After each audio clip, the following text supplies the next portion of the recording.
député de Saanich-Gulf Islands. Merci beaucoup, Monsieur le Président.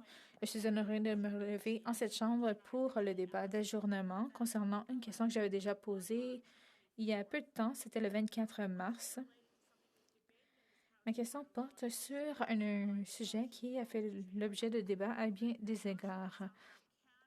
Cette idée que le Canada peut se mobiliser davantage, en faire plus pour l'Ukraine en produisant plus d'hydrocarbures en les exportant, plus de combustibles fossiles. Bon, il y a bien des problèmes avec cette notion. À ce moment-là, j'avais posé ma question au ministre, mais c'est le secrétaire parlementaire qui m'avait donné une réponse. On nous a dit qu'il fallait plus de pipelines, mais on n'a pas d'études qui prouvent la nécessité d'une telle chose.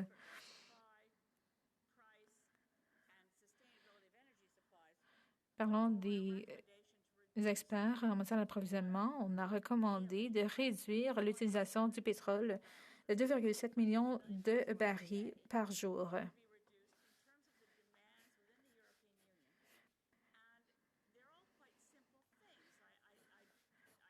On parle de mesures simples. J'en ai parlé. J'ai parlé du plan en 10 points. Je me suis demandé si le Canada se joindrait à l'Union européenne pour ce plan en 10 points. L'honorable secrétaire parlementaire, la députée de Toronto, Danforth, m'avait répondu. Elle m'a offert une réponse positive. Elle m'a dit que c'était à l'étude, mais il n'y avait pas de mesures concrètes dans sa réponse. Donc voilà pourquoi je reviens avec cette question dans ce débat d'adjournement. Le monde est à l'affût de ce que dit le président Zelensky depuis l'invasion cruelle et injuste des Russes en Ukraine. Cela dit, qu'a dit le président Zelensky en matière de crise climatique? Qu'en est-il de ses engagements en la matière? Quand au Canada, quelqu'un dit on doit produire plus de pétrole, plus de gaz, on doit avoir plus de pipelines, c'est comme ça qu'on va pouvoir aider l'Ukraine. Ce n'est pas cela.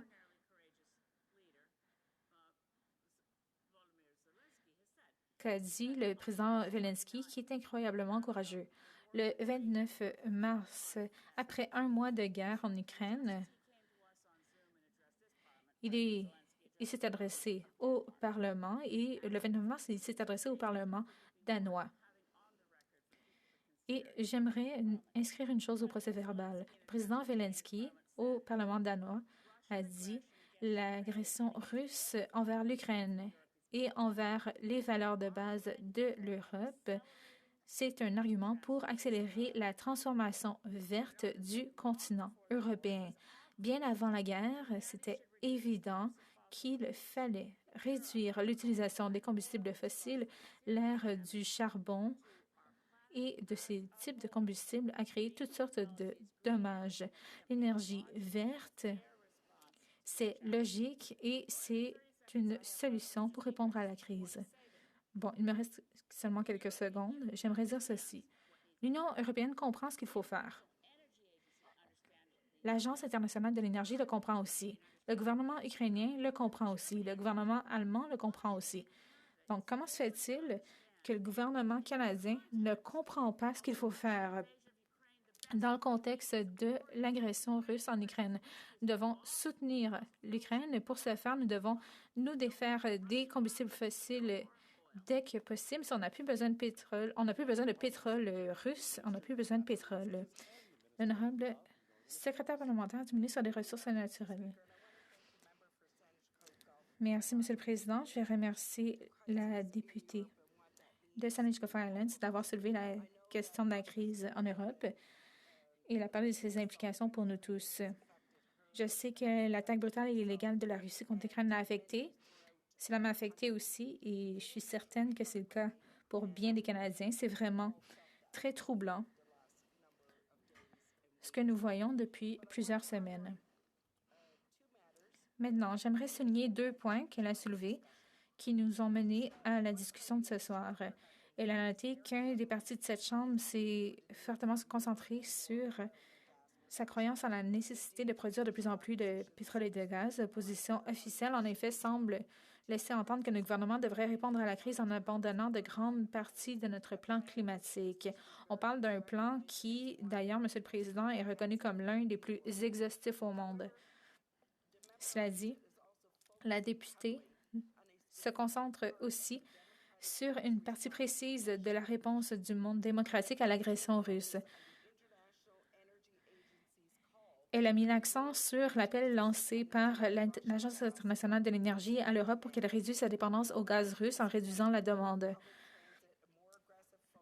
On parle de mesures comme l'amélioration des transports publics. On parle de l'efficacité énergétique. On parle d'une utilisation accrue des véhicules électriques. Tout cela est nécessaire.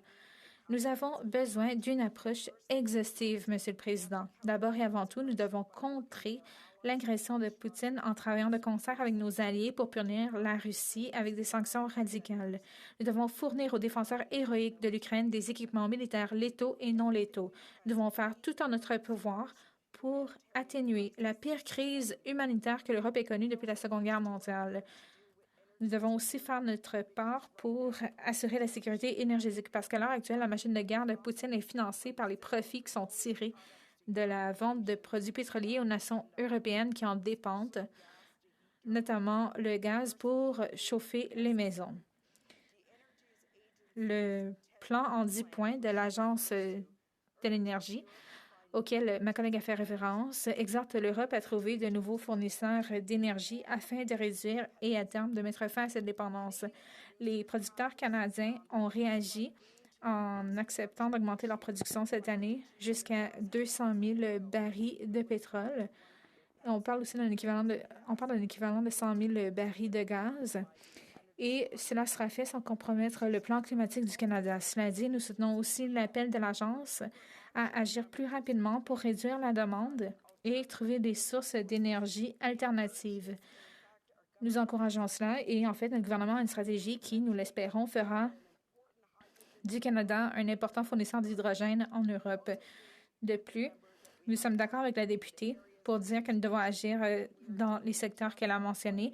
Et c'est ce que nous faisons avec nos investissements majeurs. Depuis 2016, nous sommes sur la bonne voie. Nous allons continuer sur cette voie. Merci.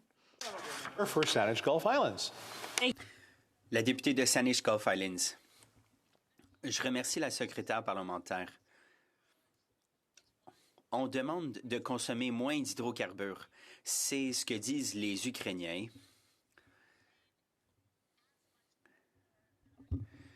Et le Canada devrait faire en autant, sinon plus que nos collègues européens.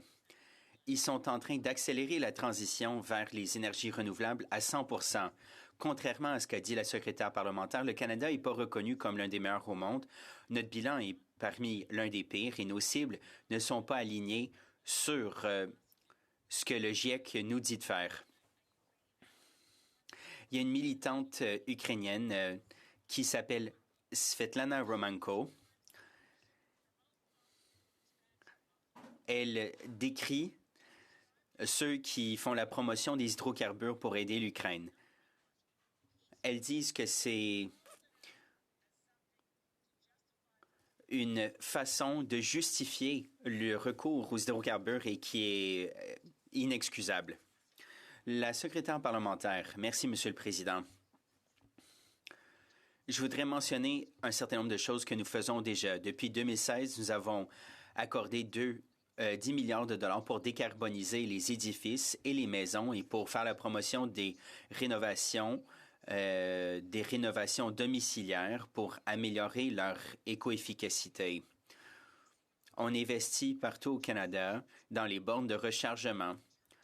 On investit dans la construction des bornes de rechargement dans les communautés, dans les banlieues.